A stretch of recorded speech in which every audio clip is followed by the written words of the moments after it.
Howdy everyone, and welcome back to the Luna Geeks Out channel. I know in my last video I said our next reaction was going to be Der Fusilier 1 by Kanonenfieber. Unfortunately, that is a reaction that has a lot of research that goes into it. I need to look into just a broad look at combat in the Carpathians, and then I need to look at, much more specifically, Galicia, which who knows if I'm pronouncing that right. I've actually got to look at the notes, because there is no way I'm remembering what these things are actually called. It's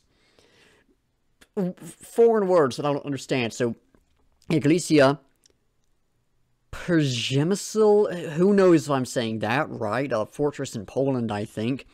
And then Dzvanov Pass, again, who knows if I'm saying that right. A mountain in Ukraine where there's a battle that I found nothing on. So lots of research to do into this, and an unfortunate depressive episode earlier this week meant that I did not really get any research done earlier this week.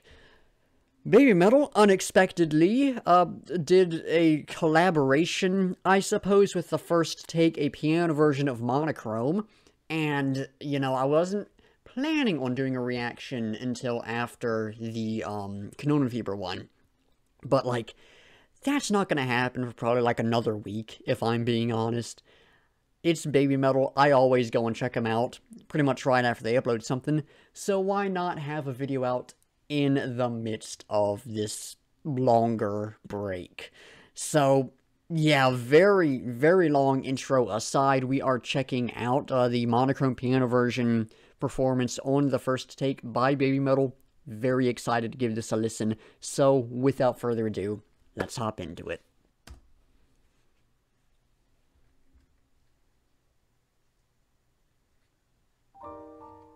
Okay, so there's the piano kicking in. Beautiful sound to it. Not quite the style I like when it comes to piano music. I would have loved something in the style of, say, Sleep Tokens, The Room Below stuff, but this is quite nice. Oh, and just some beautiful vocals.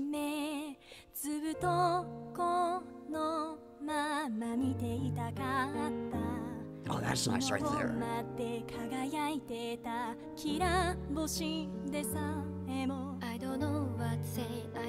Oh, and then Moa coming in, of course. Oh, of course, that's making me happy. Hold on, I actually gotta move back. Listen to that again. Or, I never do this, but I actually have to pause for that, because, man, in the reaction to Monochrome, I was talking about how it really lacks some emotional punch. You know, it's a very emotional song, which I'll dive into later. It lacked, it didn't reach the full sort of emotional potential I think it could have. That right there is exactly the kind of thing I was talking about that we really needed in this. Just a slight little break in the vocals, stuff like that. Just, it's bringing in the emotion, and that makes me so happy. And I never pause in this stuff, but man, I had to point that out a bit more closely. So let's get back to the reaction. And then there's so much power kicking in during the chorus. Oh, that sounds really good right there. I don't know if that was I don't know if that was like a backing track they had with the vocal, like right there. I don't know if that's like a backing track, if Sue's coming in the background as well, or what, but it sounds like some slide vocal layering there, which is really cool.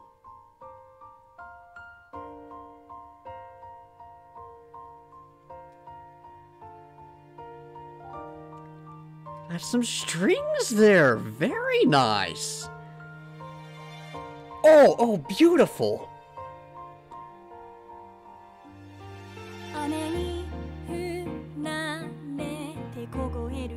Okay, get a little more interesting with the music. Oh, some strings again. Oh, this is, oh, I love this.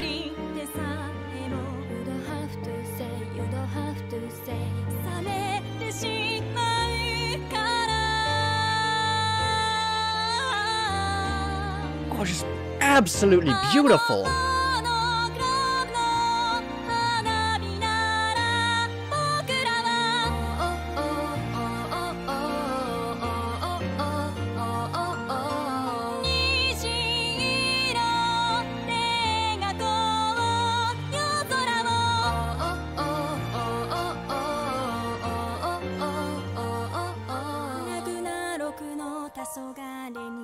And then the bridge here.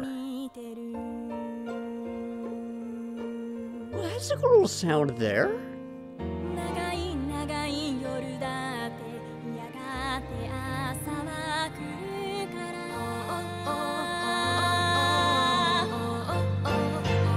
Okay.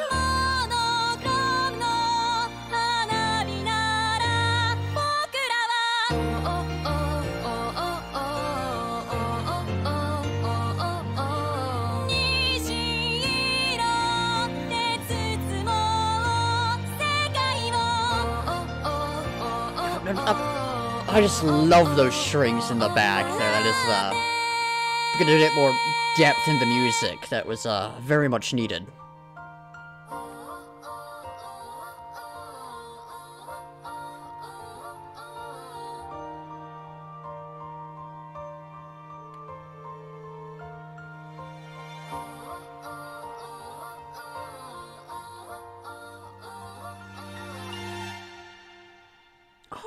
Alright, a little bit of a flourish with the strings and everything right at the end. That was nice.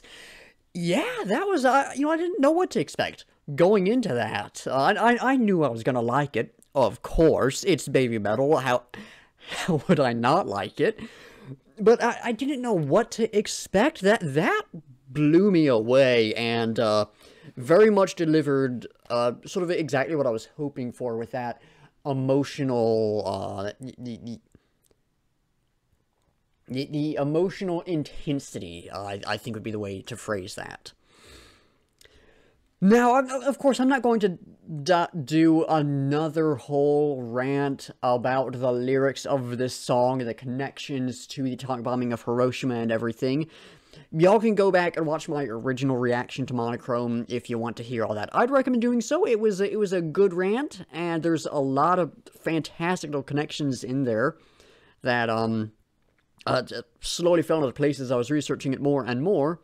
But I am bringing up the lyrics right now because they tie directly into the music with the emotion. So, when it comes to sort of historically themed songs, there's basically 3 types that I see. The first is almost a very literal storytelling approach. Take, for example, literally anything FT17 have done. All their music tells the story of...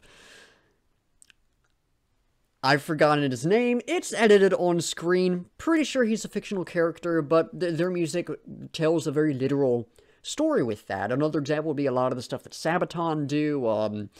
Young Killer Soldier is a great example, where it is very much sort of telling this story, and so that the lyrics tend to be a bit more literal because of that. Then you have music that's a bit more experiential, shall we say, where it's not so much a literal interpretation of a specific story, but more a representative of the broader experience. Grab and Gulp by Sculpture is a great example of that, as is 100 Days Offensive by 1914, songs that really paint this picture of the Great War and of the violence and the power of it, instead of telling a specific story. And then you have a third type of song. It's something you don't see quite as often, but it's very much an emotional a representation. You see this get more and more abstract, going from a very little story to a sort of a broader look to very much just an emotional experience. I also said experiments, and that's not the right word. The way I was saying it, it's not a word, because it wasn't experiments as in the scientific thing. It was it's not worth going down the rant, but that's something that you see a lot with, say, instrumental music. For example, is it Black Boned Angel, I think it is, have an album called Verdun, if I'm remembering correctly. Sadly not up on Spotify, so I haven't listened to it in a while, but that's a great representation of a more emotional representation. Starlike 328's Kriegsfreiwilligen, another great example of that. And Monochrome is a great example of that, because what we see with the lyrics is it's much more giving sort of an emotional representation of this, a much broader, more abstract idea. Something made a bit more concrete through the original music video, or the original lyric video, but it's very abstract, much more representative of the emotions we see there. So a very important thing with that is, of course, the emotion within the music, because that is really how you feel and understand this, since the lyrics are much more abstract. And unfortunately, in the original Monochrome, that emotion, well, it was present. It's a great song, it has some emotions in it, but I don't think they hit quite as hard as they could have. I don't think they really achieved what they needed to with the song emotionally. In this, having a bit more of that stripped down sound, we got that. The vocals I talked about, there's that one a little bit where it's just a slight little sort of vocal break. There was a rawness to everything. Of course, the piano and the strings. I don't know what specific stringed instrument it was, be it cello or violins or whatnot, but whatever instrument that was, of course, those are two ones where you can very easily bring in that emotion, since, again, they're acoustic instruments, are a bit raw, a bit more stripped down, so it's much easier to bring that in. But this excelled in the emotion where the original version failed. So to dive into the specific elements, I mean, the vocals, phenomenal. What can I say? I mean, I've talked about this in the past. Sue Metal is one of my favorite vocalists. This showcased her strengths extraordinarily well. Just phenomenal. The power that came in during the chorus, for example, absolutely loved that. That was amazing. The verses were pretty good. The bridge was pretty good, but the choruses, I loved that. And like the pre-chorus, I guess it is, where we had that one spot that I paused at. That was really nice as well. So her vocals in this were great. Moa's vocals, of course, I mean, she was mostly just doing the, or I'm going to attempt to do this. I'm probably going to make a fool out of myself, but the whoa, whoa, yeah, no, that's not the right tune. It got away from me there, but that section, just mainly doing that. She had a few other little parts, of course, but mainly doing that. But we did get to hear just how good of a voice she has. That was nice. Not as much to say on her vocals, of course, but I liked them. They were good. And it did sound like there was some slight vocal layering there. I don't know what exactly they were doing to get that. If it was Sue Metal in the background, if it was a backing track, I'm not entirely sure how they achieved that sort of layered effect, but that did sound really nice. I really liked that. The piano was cool. It had just, a slight little jazzy kind of sound, which I liked. With this kind of thing, I tend to prefer, I don't know exactly what the word for it, but I already mentioned this, Sleep Tokens from the Room Below songs. That's the kind of sound I would have loved to hear with this, That would have been phenomenal. This was like, it was some really good piano. I did like the sort of jazzy elements. But it wasn't quite the kind of thing I tend to go for, or I tend to really like with this style of music. So mostly it's just because I did really want to hear some, just really powerful emotion from this, and that's what you get with Sleep Tokens from the Room Below songs. So, of course, that was the kind of thing I was really hoping to get with this. So I was a little let down by that, but that was more having very specific,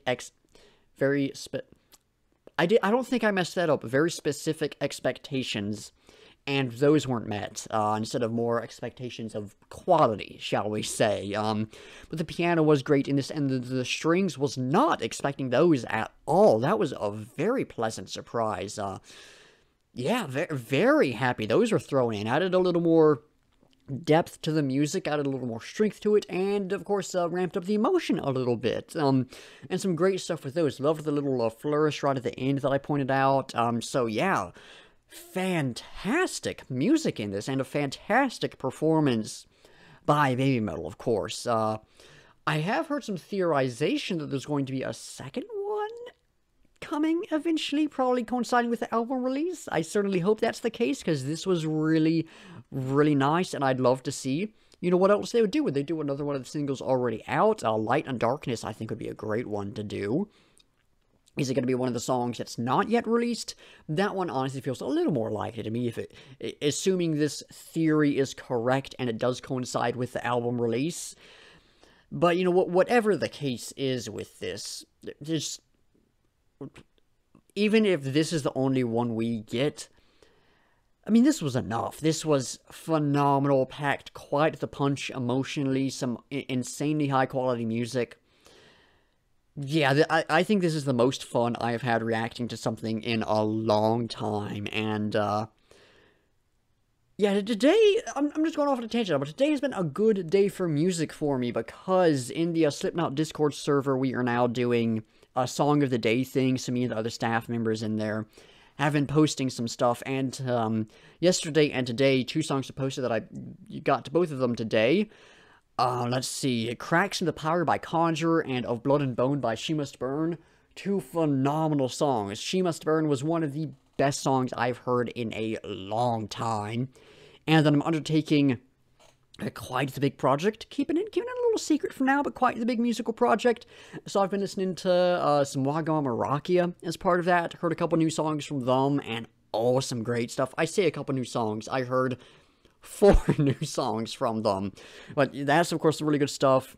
And I've been sharing around a black metal playlist that I made. And I've had a friend of mine recommended Memoir by the Gary. I don't know if I'm pronouncing that right. Again, phenomenal music. So to go off of the back of, again, just some phenomenal music, some really good stuff, some of the best stuff I've heard in a while, into this, man, it has been a good day for music indeed. And,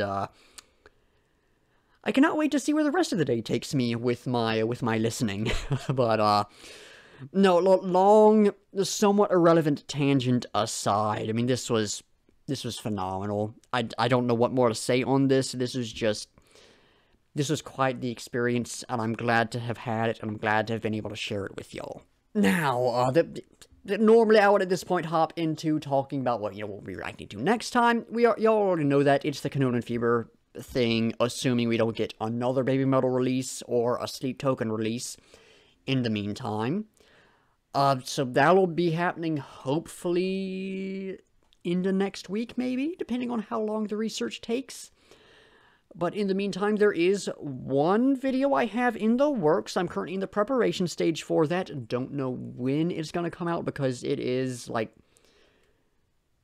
it's several hours of just listening to music in preparation for it, right? So much preparation to do for that one. Passive preparation, it can happen in the background when I'm doing other stuff, but it is a lot of work. So, things are going to get interesting for a little while with the upload schedule. Not sure what's going to happen, but there is stuff on the way. Hopefully videos out next week. We'll see what happens, but yeah, next reaction is Cannon and Fever. That is pretty much guaranteed. But yeah, nothing more to say on the song, nothing more to say on what is coming in the future, so that is going to do it for this reaction. Thank y'all for watching. Be sure to like if you liked, subscribe if you want to see more, and comment down below with your own thoughts on the performance, I suppose, any feedback or criticism, or anything you want me to react to.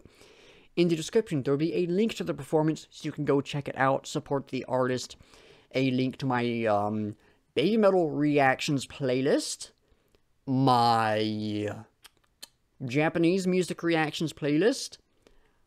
I probably can't throw this one into the rock and metal reactions playlist, since it really isn't. I'll have to see if I have any other, like, acoustic songs by rock and metal artists in there. That might be linked down below, and then a link to my, Why am I drawing a blank on this? A link to my historical music deep dives playlist, since this is technically sort of a historical song. So you can check out some similar content from me with those. And then links to my Discord server, Instagram, Twitter, Spotify playlist of all the songs I've reacted to, at least the ones up on Spotify, and my Linktree, which has all my other stuff in it in case any of that interests y'all. Anyways, like I said, that's going to do it. So once again, thank you all for watching, and until next time, I'll be seeing ya.